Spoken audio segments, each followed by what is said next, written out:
also like to add that if Taff were smart enough to check my Hampshire home choice, they'd see the dates and the fact that Sarah Jane was added to my medical leave tenancy by me because she wasn't actually awarded it. It was just me. I was the one who was awarded it. I was the one who was given the chance to bid on Acre Court, which categorically she stated in emails that we bid on it together. No, we didn't. She was at work with Simply Health, someone else whose DPA would have been breached by the listing tech. But that would be during lockdown. But obviously Sarah Jane didn't want to adhere to that when I sent her a crime number to pass along to Simply Health as well. It's interesting, but no one really wants to do their job. Now, according to the police, Sarah Jane is guilty of fraud. Now that's interesting, working for an insurance company as well. It's funny, isn't it? Along with Dr. Robert Stevens, who also wrote a letter for me stating that we should be moved due to harassment, addressed to me, which Tess Valley also have a copy of. It's funny how they don't really want to do their job. Now, I signed paperwork for them to speak to various people.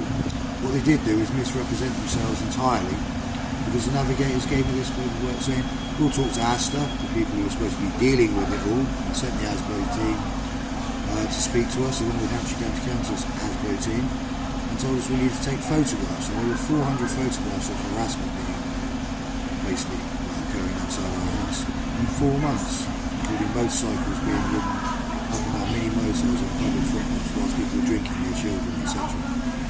There's also various other photos in there of constant parties basically in the communal area with adults kicking the football side of our house, and various things like flags being stuck on our brand new fence, which we're finding after, I don't know, the better part of what, 6 years I think roughly, no, let's say 5 years of asking for something to be done. So 5 years we suffered harassment without us doing the bloody thing, and the police, despite coming out with the ASBO team to knock on the various doors of certain Wilmot, etc.,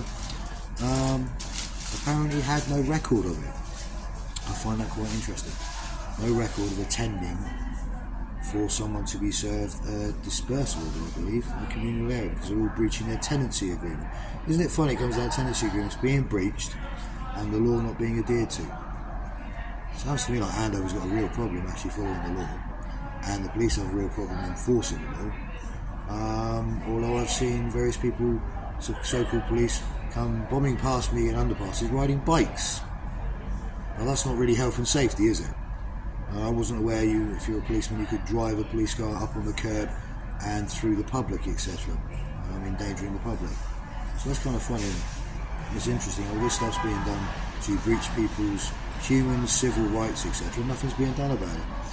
So, So mine and Sarah Jane's marriage was torn apart because of harassment that started, which apparently was supposed to be my mental health and was proven not to be. And then apparently Sarah Jane's so-called conspirators decided to use that against me to say I had mental health, and I don't. I don't have a life choice for living on the floor. I'm just not allowed any help. So it seems for the foreseeable future I'll be sleeping on the floor in a bus station, which is obviously what Sarah Jane wanted for the father of her children and her husband, because he did nothing wrong except tell her the truth and stay loyal to her for 26 and a half years. It just proves that Sarah Jane was so browbeaten, bullied and coerced by toxic people around her.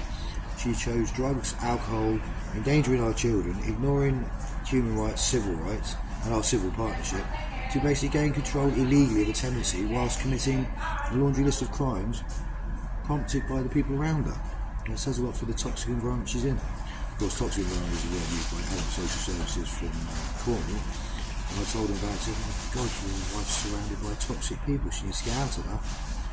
I wonder why she didn't listen to me. I wonder how many times I've steered her wrong in our marriage, or in our relationship together in almost 3 decades. I never did. She always did what she wanted. She was always in charge of money because it was the best way forward. Because she knew how to be responsible with it all. And yet it turns out the only responsible one was me, and she turned out to be a bloody idiot and a child. I'm really sorry, Karen and Taff. I didn't do anything that was on those statements. I promise you. I promise you what I told you isn't real. I promise it's why we stayed in the house for 4 days to get left in Tadgers so I couldn't answer it while this was going on. I promise you it still reached your house as well, Karen and Taff. I promise you, Taff, I never did a single thing. The people around Sarah Jane were criminals, and the people who used to live with were criminals, not me. And you have my word on that, honestly. Anyway. Take care. I hope you're both well, and I'm really, really sorry that I let you down, Taff, because apparently I didn't look after your daughter like I promised, according to everyone else. But I think if you spoke to me in person, you know I did. I never let you down, mate. I love Sarah Jane. I love our children, and she pulled my life apart with the help of her little friends for no reason. So I am sorry, mate. Anyway, take care.